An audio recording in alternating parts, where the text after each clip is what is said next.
Welcome to মনোবল global academy, the hub of scientific happiness. Right brothers যখন aeroplane আবিষ্কার করলেন, তো তখন ওনারা তাদের যে পেটেন্ট বা তাদের যে ডিএনএ সেটা কোথায় ছিল? ভাবনায়, মস্তিষ্কে। তো রাইট ব্রাদার্স চিন্তা করলেন যে পাখি যদি আকাশে উঠতে পারে তাহলে মানুষ কেন নয়? তো তারা কী করলো, গবেষণা শুরু করলেন এবং অনবরত কাজ শুরু করলেন। তো তাদের যখন প্রথম তারা এই কথাগুলো মানুষকে বলতেছিল, মানুষ অবাক হচ্ছিল যে এরা পাগল হয়ে গেছে। কিন্তু তার ভাবনা ছিল দৃঢ় এবং অটল। এই ভাবনার অটল এবং দৃঢ়তা থাকার কারণে তারা সত্যি কিন্তু কি এরোপ্লেন আবিষ্কার করতে পেরেছে, কত 1903 সালে সম্ভবত। তো এই যে মানুষের ভাবনা কত শক্তিশালী, মানুষ যেটা ভাবতে পারে সেটা অর্জন করতে পারে। হ্যাঁ, মানুষ যেটা ভাবতে পারে সেটা অর্জন করতে পারে। তো এই যে প্লেনের আবিষ্কারের কথা দিয়ে এটা মনে পড়লো।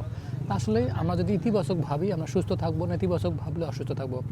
আমরা যদি ইতিবাচক ভাবি আমরা সফল হব, আমরা নেতিবাচক ভাবি আমরা ব্যর্থ হব। আমরা যদি ইতিবাচক ভাবি কোনো কিছু অর্জন করতে ত্বরান্বিত হবে, আমরা নেতিবাচক ভাবি সেটা অর্জন করতে কি বাধা পাবো। আমরা যদি ইতিবাচক ভাবি ভালো ভালো কাজ করতে পারবো, নেতিবাচক ভাবি খারাপ খারাপ কাজের সাথে যুক্ত হব, আমাদের অবস্থা নেতিবাচকতার দিকে যাবে। তো সবাই ভালো থাকি এবং ইতিবাচকতার চর্চা করি। সবাইকে অনেক ধন্যবাদ।